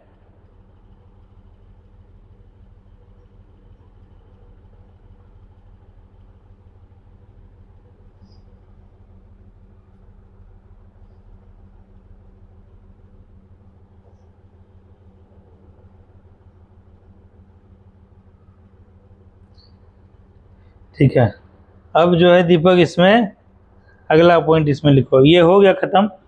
अब लिखो द्रविड़ियन जो है विंध्य, हम लोग आर्कियन समूह का चट्टान जो फोटो बनाए थे नानक, देखो तो फोटो जो एगो चित्र बनाए थे आगरा करके, उसमें देखो आर्कियन समूह का चट्टान जो वो पढ़ा दिए तुम लोग को, ठीक है फोटो में आर्कियन समूह का जो चट्टान था हम लोग जो है ये पढ़ा दिए, धरवार पढ़ा दिए, कडप्पा पढ़ा दिए, विंध्य। तो ये इसका है ठीक है दीपक, हाँ मतलब ये आर्कियन समूह का था, आर्कियन का था आर्कियन और धारवाड़, और पुरान समूह का था कुड़प्पा और विंध्यन। तो ये दोनों हम लोग 4 पार्ट हम लोग पढ़ लिए हैं।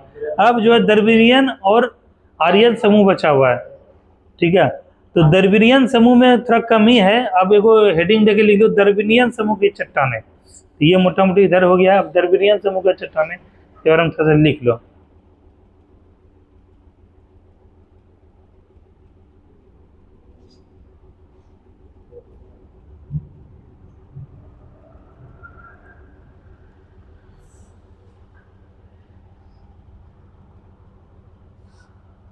लिखो द्रविड़ियन समूह की चट्टानों को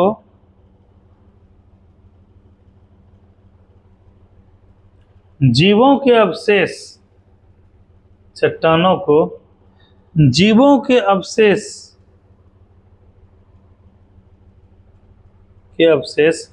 की प्रचुरता, की प्रचुरता के रूप में जाना जाता है।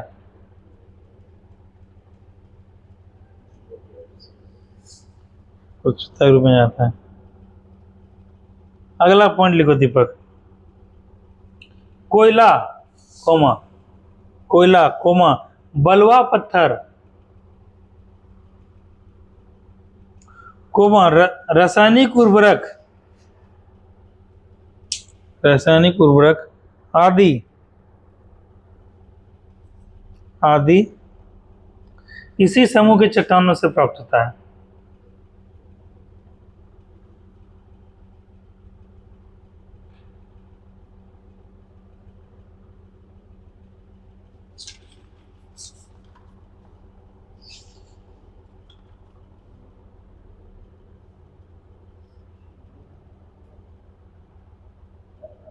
ठीक है, मोटा मोटी यही दो इसमें पॉइंट है, ज़्यादा नहीं है।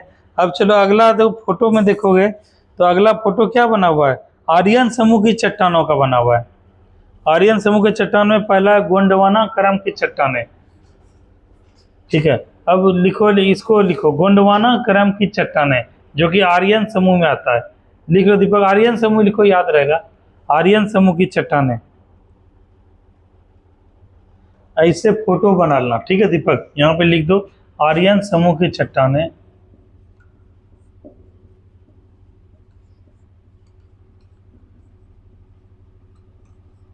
ऐसे करके इसमें जो है सब लोग इस तरह से फोटो बना रहे। इसमें 4 को जो है तुम लोग को लिखवाए थे, ये आर्यन समूह की चट्टानें। सबसे पहले ना गोंडवाना क्रम की चट्टानें, इसे सबसे पहले गोंडवाना क्रम की चट्टानें।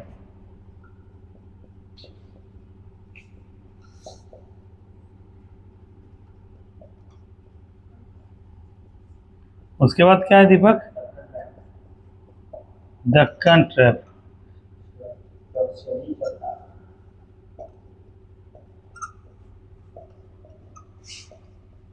टर्शियरी चट्टान। उसके बाद क्या है, क्वार्ट जड़ी।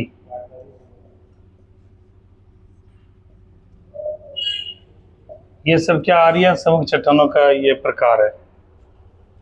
ऐसे क्या नाम है, अभिनव, इस तरह से लिख लो अभिनव, ताकि देखो फोटो बना रहता है, डायग्राम बना रहता है, तो पढ़ने में भी आसानी होता है, समझने में भी आसान है। तुम भी जब रिवीजन करोगे तो समझ में आएगा, अच्छा गोंडवाना क्रम की चट्टान इसका भाग है, अच्छा दक्कन ट्रैप इसका भाग है, टर्सरी इसका भाग है, तो ये समझ में बेहतर तरीके से आएगा।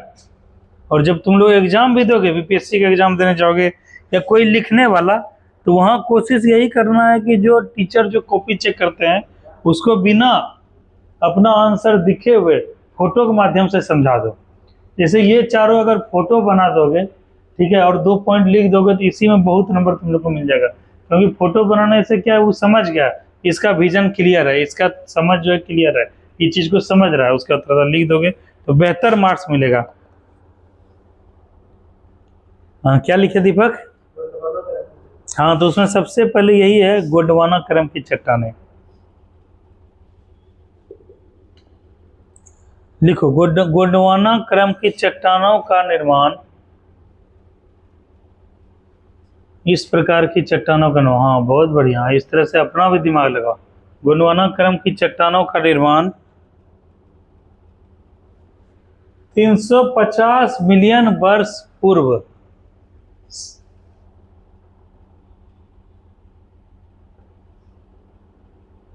350 मिलियन वर्ष पूर्व कार्बोनीफेरस युग से, कार्बोनीफेरस देखो यहाँ लिख रहे हैं,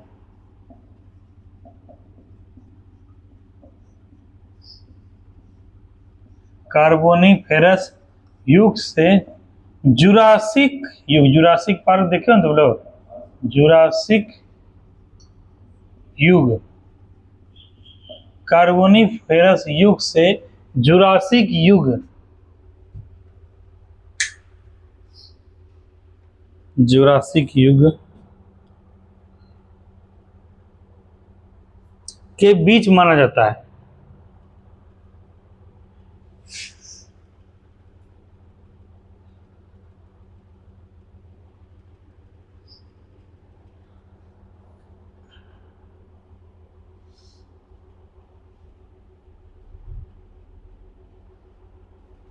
हाँ, अगला पॉइंट लिखो दीपक। इस चारों को कम से कम खत्म कर दो, 10 मिनट लगेगा, तेजी से थोड़ा सा करो तो। यह चट्टान मुख्य रूप से, और दूसरा ढक्कन नहीं, गोंडवाना क्रम का चट्टान, यह का मतलब इसी बारे में बता रहे हैं। यह चट्टान मुख्य रूप से बिहार, मध्य प्रदेश, यह चट्टान मुख्य रूप से बिहार, मध्य प्रदेश, महाराष्ट्र, आंध्र प्रदेश, महाराष्ट्र, आंध्र प्रदेश, तेलंगाना में पाई जाती है, कोमा, तेलंगाना में पाई जाती है।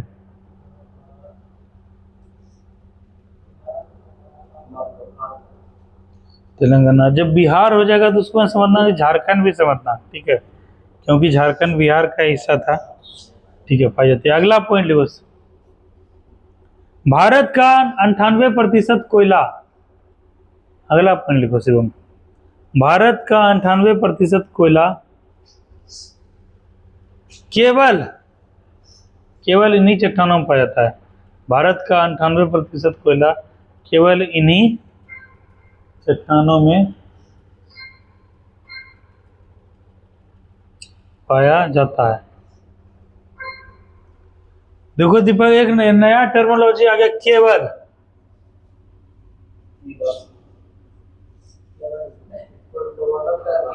केवल का मतलब क्या हो गया कि ये जो है मतलब अटल सत्य वाला चीज हो गया, ठीक है। जैसे क्या है, केवल पृथ्वी ही, मतलब क्या है, ब्रह्मांड के केंद्र में केवल सूर्य ही है, ठीक है। क्या ये सही स्टेटमेंट है? केंद्र में ये रहता है। हाँ, और परिवार का मुखिया सूर्य। इस प्रकार से ये हो जाएगा सही, लेकिन केवल पृथ्वी ही है जो सूर्य का परिक्रमण कर रहा है। क्या ये सही होगा? केवल नानक ही है जो सुबह शाम दिन रात मेहनत करता है। क्या ये सही बात है? तो केवल स्टेटमेंट ऐसा होता है कि जो कि एकदम 100% सही हो, एब्सोल्यूट राइट हो। तो उस प्रकार का स्टेटमेंट में हम लोग पढ़ेंगे जब यूपीएससी का तुम लोग एग्जाम दोगे नानक, ठीक है। एग्जाम लाइफ में जरूर देना, ठीक है, यूपीएससी का जरूर एग्जाम देना। जैसे कि 32 इधर 35 साल तक दे सकते हो, ठीक है।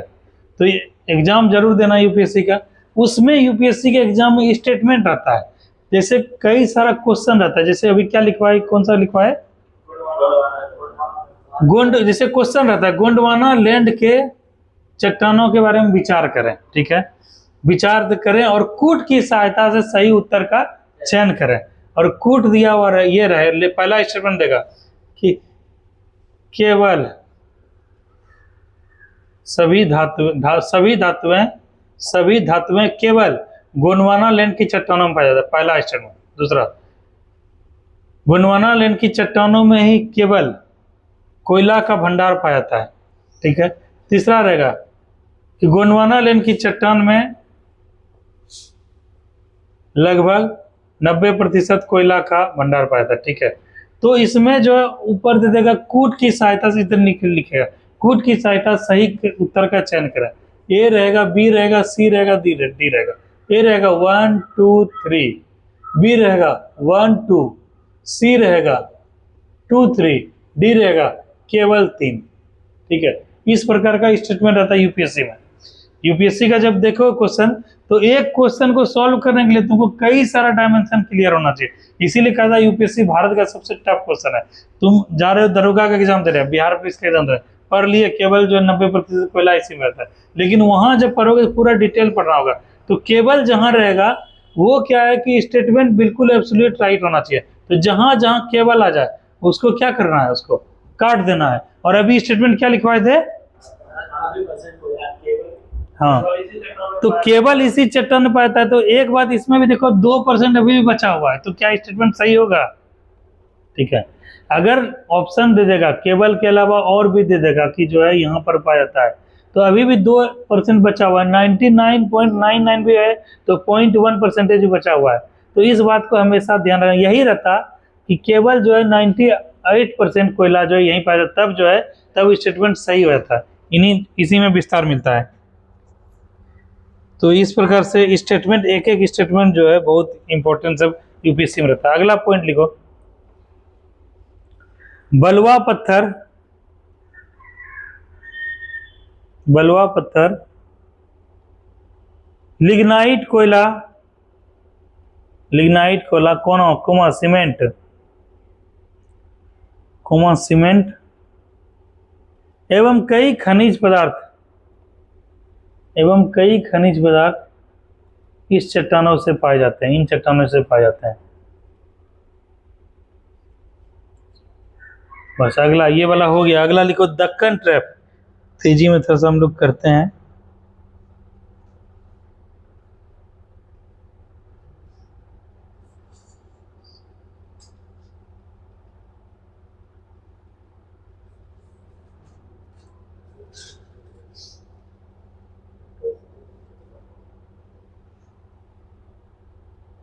लिखो अगला पॉइंट लिखो, ज्वालामुखी पर, हाँ दक्कन ट्रैप की सम्मुख चट्टान, अंडरलाइन करो। हाँ लिखो, ज्वालामुखी प्रक्रिया, ज्वालामुखी प्रक्रिया के द्वारा बेसाल्ट चट्टान, ज्वालामुखी प्रक्रिया के द्वारा बेसाल्ट चट्टान, बेसाल्ट दीपक से देख लो, बेसाल्ट चट्टान से निर्मित संरचना के रूप में, से निर्मित संरचना, देखो दीपक ढूंढ रहा है बिरनी, वैसे खोता गया कहाँ के रूप में, क्या लिखे थे, संरचना के रूप में, के रूप में दक्कन ट्रैप का निर्माण हुआ है। दक्कन ट्रैप क्षेत्र का निर्माण हुआ है।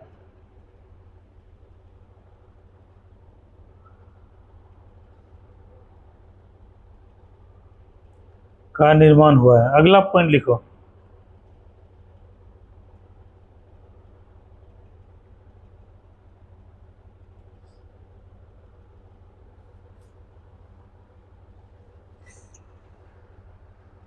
उसमें उस जगह था क्या बगल में, अच्छा कुछ पॉइंट दो चार को रह गया था, जैसे कि दामोदर घाटी, महानदी, सोन घाटी, ये सब में जो है इसका हुआ। खैर उससे कोई दिक्कत नहीं। हाँ क्या लिखे दीपक, ज्वालामुखी प्रक्रिया के द्वारा बेसाल्ट चट्टानों से निर्मित संरचना के बीच दक्कन समूह की चट्टान करेंगे। जैसे दक्कन ट्रैप तुम लोग पढ़ोगे कि दक्षिण वाला, दक्कन को बोलते हैं, दक्षिण वाला हिस्सा जो है यही जो है दक्कन के रूप में जो है, जैसे डेक्कन हेराल्ड एक न्यूज़पेपर आता है, और एक एयरलाइन चलता था डेक्कन वाला, कुछ चलता था एयरलाइन, पर डेक्कन चार्जर्स आईपीएल में एक टीम भी था जी, तुम लोग को याद है कुछ, तो वो उसी के नाम पे दक्कन, डेक्कन इसी के नाम पे पड़ा था। ठीक है, हाँ तो इसमें इसी में अगला पॉइंट लिखो, भारत में इस संरचना का निर्माण का विकास, भारत में इस संरचना का विकास, इस संरचना का विकास मुख्यतः महाराष्ट्र और मालवा क्षेत्र में हुआ है। महाराष्ट्र और मालवा क्षेत्र में हुआ है।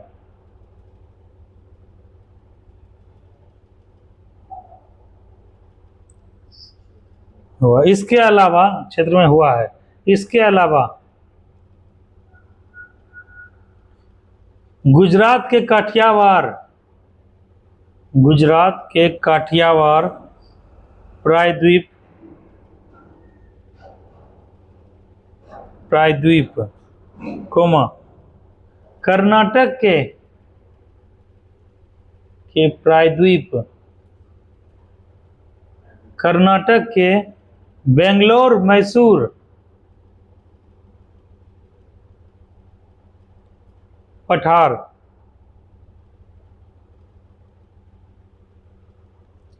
बेंगलोर, मैसूर, पठार कोमा तमिलनाडु के कोयम्बटूर, मदुरई, पठार, कोयम्बटूर, मदुरई, उसमें ऐसे होगा दीपक, कोयम्बटूर मदुरई का मतलब क्या हुआ, कोयम्बटूर और मदुरई जब बोले तो इस प्रकार से, मतलब कोयम्बटूर से लेके मदुरई। ठीक है, तो ये जब इस तरह से लिखा रहा है, जैसे इससे अगला स्टेटमेंट क्या लिखवाए थे, कर्नाटक के बेंगलोर, मैसूर, तो बेंगलोर ऐसे बेंगलोर लिखे, और इस तरह से लिखना है मैसूर, उसमें कोमा तो हम बोले नहीं, तो यही समझना है कि इस दोनों के बीच बीच का क्षेत्र, तो क्या लिखे थे? कोयम्बटूर मैसूर, हाँ सॉरी, कोयम्बटूर मदुरै पठार, कोमा आंध्र प्रदेश तेलंगाना के पठार, आंध्र प्रदेश तेलंगाना के पठार,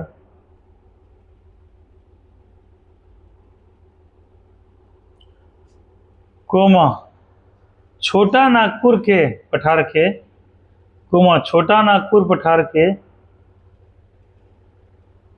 पठार के राजमहल क्षेत्र, ये राजमहल क्षेत्र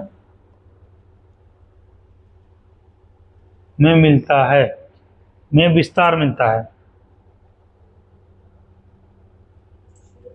में विस्तार मिलता है।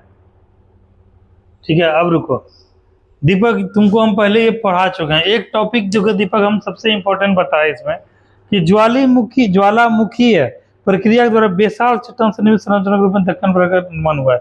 अब बेसाल चट्टान का नाम सुने ना दीपक?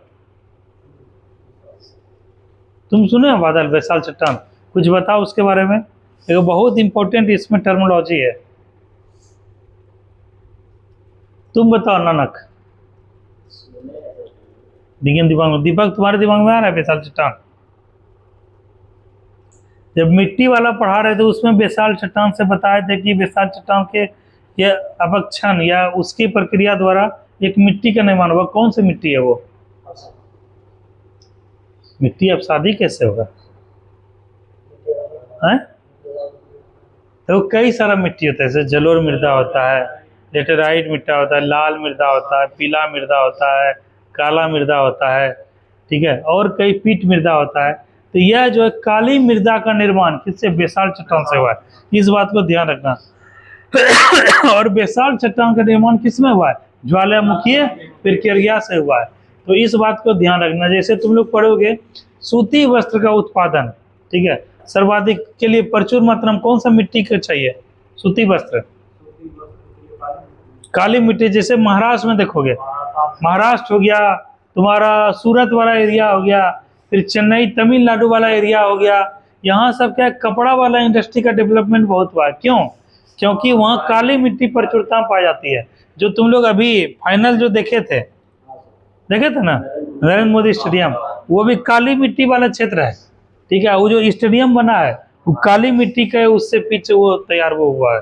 तो काली मिट्टी का मतलब क्या है कि वहां पे पर्वत पठार रहा होगा या ज्वालामुखी प्रक्रिया, मतलब ज्वालामुखी यहाँ पे निर्माण हुआ, तो इसका असर तो यहाँ भी देखने को मिलेगा बृहद पैमाने पे, क्योंकि ज्वालामुखी ऐसा नहीं कि यहाँ से निकल गया यहीं पे, वो पृथ्वी के अंदर कई सारा जो है टेक्टोनिक काम करता है, प्लेट आपस में वो होता है, और वही ऊर्जा जो रिलीज होता है वही ज्वालामुखी के रूप में होता है। और मैग्मा जब देखते हैं शांत होता है तो मैग्मा के रूप में जो है यही पहाड़ वगैरह तलछटी होता है।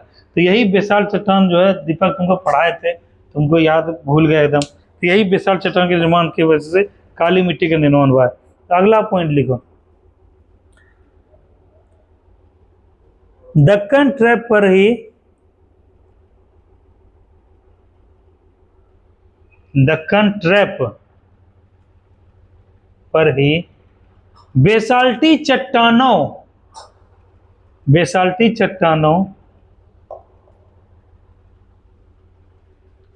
के अपर्दन वो अपक्षयन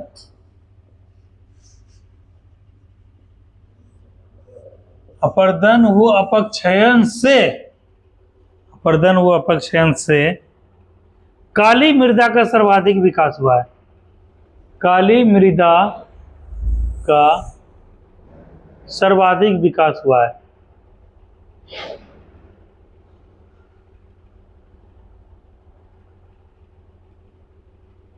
ठीक है, इससे आगे जो है कल पढ़ाएंगे, तो तुम लोग का दिमाग जो है लोड फिरने लगा, क्योंकि ये सब बहुत जटिल टॉपिक है। ये ऐसा टॉपिक है ना कि तुम लोग रेगुलर वे में नहीं पढ़ते हो, ये सब कभी कदार पढ़ने को मिलता है, और ज़्यादा पढ़ा देंगे फिर दिमाग होच हो जाएगा। लेकिन अभी एक क्वेश्चन पूछेंगे मोनू से, ये जो टर्मिनोलॉजी मोनू यूज किया अपर्दन और अपक्षयन, ये क्या होता है? ये क्या है अपर्दन? क्या होता है? क्या होता है मोनू? हो तो कहता है क्या पता है, पढ़े नहीं हो? यहाँ पे सर नहीं पढ़ाए थे? तुम बताओ अभिनव, अपर्दन से क्या समझते हो? पढ़े होगे ना, ज्योग्राफी में पढ़े होगे टॉपिक। अपक्षयन से क्या समझते हो बताओ अभिनव? देखो इसीलिए बोलते हैं, क्या बोलते हैं नानक, कि 10th 12th सबसे इंपॉर्टेंट होता है। अगर 10th 12th में पढ़ लिया ना, आगे कंपटीशन का, जैसे ये जो तैयारी हो रहा है तुम लोग का, IAS लेवल का तैयारी हो रहा है, और जब तुम लोग पढ़े होगे, जब टॉपर वगैरह बोलते हैं, सबसे इंपॉर्टेंट अगर IAS का तैयारी निकालना तो 6 to 12th का NCERT पे कमान होना चाहिए। मतलब जो बच्चा 6 में पढ़ता है, जो बच्चा 12th में पढ़ता है, वही जो है चीज आगे चल के क्या है, उसको मेंस में आंसर राइटिंग करना होता है, PT में वही चीज लिखना होता है। तो सबसे इंपॉर्टेंट यही होता है। इसीलिए तुम लोग का 9, 10th, 11th, 12th ये सबसे इंपॉर्टेंट। अगर ये मजबूत है तो लाइफ में तुम लोग का कभी नहीं रुकोगे, कहीं जहां चाहोगे वहां बेहतर प्लेटफॉर्म मिलेगा और सिलेक्शन हो जाएगा। तो इसीलिए, और 10th में तुम इसका मतलब पढ़े नहीं अच्छा से। हाँ, मृदा का जो एक रूप से दूसरे रूप में प्रवाह, यह क्या है, मृदा अपर्दन के रूप में जाता है। और भी कई चीजों का अपर्दन होता है, जैसे तुम लोग देखे होगे, जैसे यहाँ पर क्या है, मिट्टी, जैसे मिट्टी वगैरह तुम लोग देखे होगे, वर्षा आया, बाढ़ आया, तो पानी 4 लेन में था ना, कितना तुम लोग जाते थे, वो सब पानी क्या हो गया, बह बह के सब बराबर हो गया, वो क्या हो गया, अपर्दन हो गया। या ज्यादा वर्षा हो गया तो पानी फिर देखोगे कहीं ऊंचा पर से, तो क्या है, पानी मट्टी नीचे चला जाता है, क्या हो गया, वो अपर्दन हो गया। और अपर्दन के रोकने के बारे में उपाय भी तुम लोग पढ़े होगे। फिर सीढ़ीनुमा खेती भी करके, और वृक्षारोपण करके, और हवा का उचित कम करके। जैसे UPSC में एक क्वेश्चन स्टेटमेंट ये भी दिया था कि गाय के खुर से भी अपर्दन होता है। वो तो होता है, जैसे गाय जो है तेजी में दौड़ते हुए जा रही है, तो मट्टी को जो खुर से खरसते हुए जाती है, वही धुर्दा के रूप में, मट्टी के रूप में वहां से चलाता है। रोज इतने इतने मिट्टी निकल रहा है, डेली जो है गाय उस पर चल रही है, आ रही है, जा रही है, तो वो भी क्या है, एक तरह से मृदा का अपर्दन हो रहा है। और वही जब मिट्टी जब ढीला हो जाएगा, तो वर्षा आया, बाढ़ आया, तो पानी क्या है, धीरे बह जाएगा। तो वृक्षारोपण इसका सबसे सटीक पैमाना है। तो इसी के जो पहाड़, जो विशाल चट्टान का जो निर्माण हुआ, चट्टान का निर्माण जो किधर देखे बनाए थे पहाड़ जी, ऐसे पहाड़ का जो निर्माण हुआ, यही लाखों वर्ष, करोड़ों वर्ष की प्रक्रिया में, ये हवा जब चला नाना की यहाँ पे, तो हवा क्या इससे टकराया, कुछ ना कुछ क्या अपक्षयन हुआ, कुछ ना कुछ क्षरण हुआ। मतलब मान के चलो कि देखो यही, ये जैसे यही तुम लोग का यहाँ पे देखो, इस जगह जब देखोगे, ये जो जैसे ये सब झड़ गया है, झड़ रहा है ना, इस जगह ऊपर से पानी उनी चूते रहता है, वर्षा होता है। तो जब करोड़ों वर्ष तक वर्षा हुआ, इसमें हवा चला, तो इसका क्या हो गया, क्षरण हुआ। क्या हुआ, क्षरण हुआ। मतलब क्या, झरना। हम लोग आपस में गांव ठेठी भाषा में बोलते हैं कि झरी गिले, मतलब जैसे नहीं, जैसा लगे ना चले छप्पर छप्पर, जैसे वर्षा आए पूरा झरी गिले, उड़ी गिले, गिरी गिले, मतलब उसी में जो अपने अस्थायी रूप में था वो खत्म हो गया। तो इसी रूप में क्या है, ये क्षरण जो हुआ, तो इसी से क्या है कि टूट टूट के इसका प्रसार होते होते कई जगह तक फैलते गया। और अपर्दन की प्रक्रिया क्रम में ये मिट्टी जैसे यहाँ पर है, ठीक है, जैसे पहाड़ तो ऐसे ऊंचा होता है ना ऐसे, तो यहाँ पर जो चीज है, वर्षा से ये चीज धीरे धीरे यहाँ शिफ्ट हो जाएगा, फिर वर्षा होगा तो ये चीज यहाँ शिफ्ट होगा, यही होते होते पूरा क्या है, पूरा इसका विस्तार हो जाएगा, फैल जाएगा। तो इसी प्रकार से अपर्दन और अपक्षरण से विशाल चट्टानों के द्वारा निर्मित काली मिट्टी का विस्तार सब क्या देखते हैं, इन सब क्षेत्रों में जो सब क्षेत्र लिखा है। और आगे चल के यही वरदान सिद्ध हुआ, यहाँ पे क्या काली मिट्टी में कपास का खूब खेती होने लगा, जिसकी वजह से उद्योग धंधा, सूती वस्त्र वगैरह का उद्योग धंधा पनपा। तो यही टॉपिक जो है था। अब कल जो है बच गया, कल टॉपिक कौन सा है, कल तो विराट सर पढ़ाएंगे, ठीक है, तो विराट सर से कल पढ़ लेना। अगला जो हम टॉपिक लेंगे उस दिन क्या करेंगे, एक दिन इसको पढ़ा करके फिर इकोनॉमिक्स में हम लोग चलेंगे। हम चाहते हैं कि अभी कुछ दिन जो है तुम लोग ज्योग्राफी और इकोनॉमिक्स से पढ़ो, हिस्ट्री उस्ट्री तो हमेशा पढ़ते ही रहते हो, ठीक है। चलो इसी के साथ क्लास समाप्त करते हैं। Thank you class.